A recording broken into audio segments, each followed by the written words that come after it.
हमारे पास इस प्रॉब्लम में दिया हुआ है अ 50 turn circular coil of radius 2 centimetre carrying the current of 5 ampere is rotated in a magnetic field of strength 0.20 Tesla. तो हमारे पास अपने पास क्या दे रहे हैं, हमें पता है कि यहाँ पर ये सर्कुलर कॉइल है, सही है,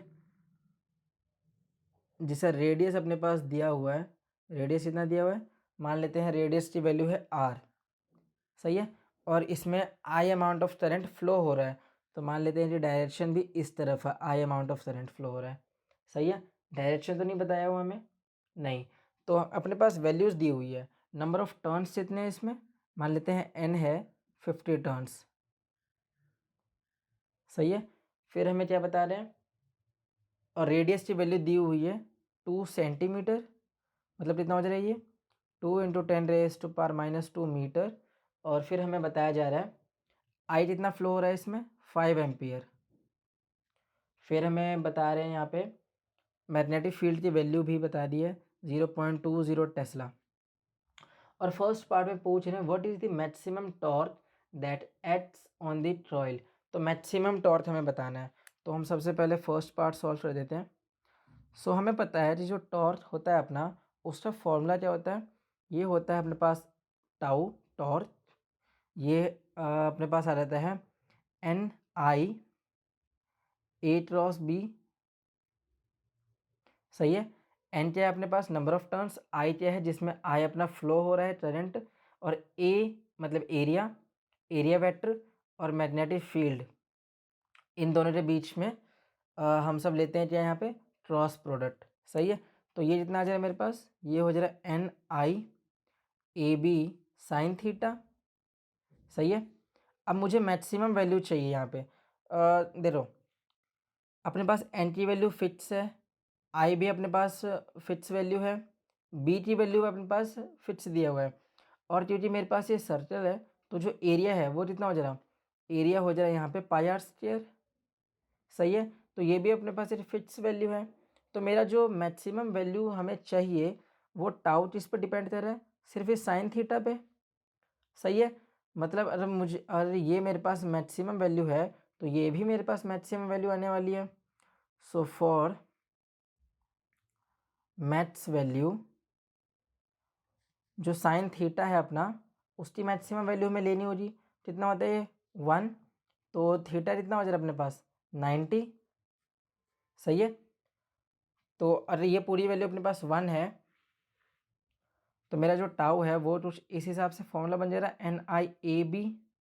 अब इसे हम सॉल्व कर देते हैं, तो ये क्या अपने पास टाउ मैक्सिमम या टॉर्क मैक्सिमम है, सही है।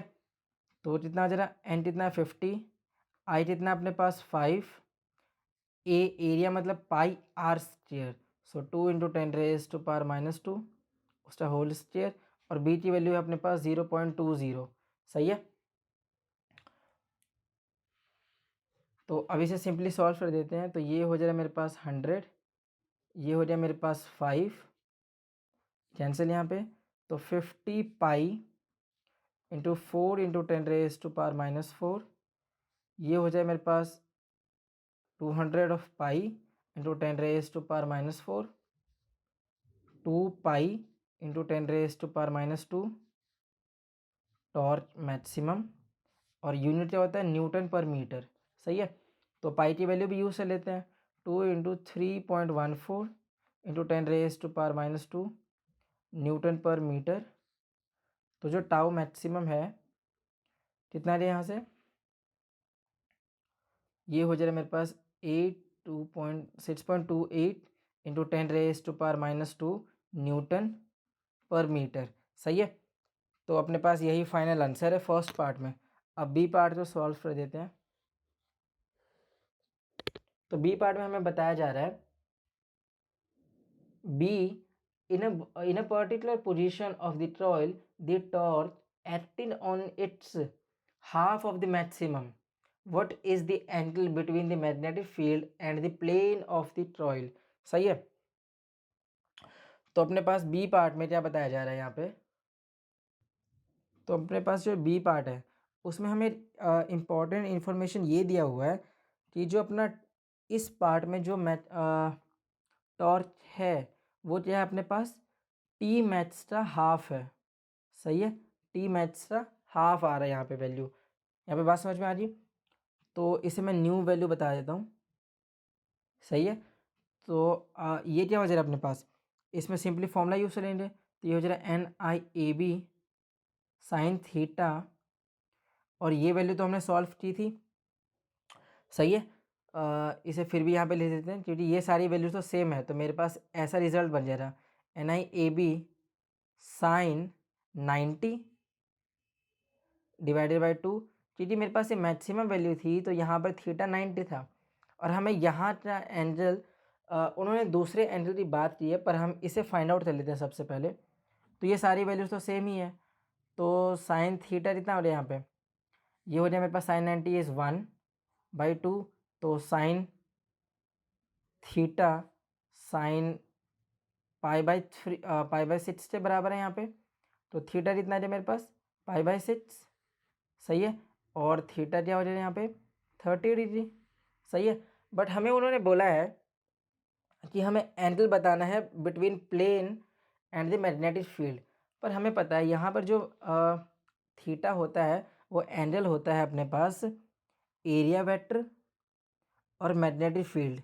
सही है, इन दोनों के बीच में जो एंगल है अपने पास ये वैल्यू यहाँ पे आई है, पर हमें क्या बताना है, हमें बताना है उस शीट के जो ट्रॉयल है अपने पास उसके प्लेन और मैग्नेटिक फील्ड के बीच से एंगल। तो ये कितना हो जाएगा मेरे पास, ये है मेरे पास theta is the angle between area vector and magnetic field. Therefore,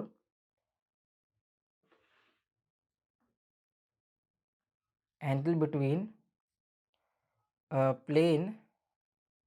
angle between plane of the toroid and magnetic field is कुछ भी नहीं, इस वैल्यू को तुम 90 में से माइनस कर दो तो कितना हो जाए मेरे पास 90 - 30 कितना आ गया 60 डिग्री। तो यही हमारे पास फाइनल आंसर है। इससे आसान सॉल्यूशन और कहीं नहीं।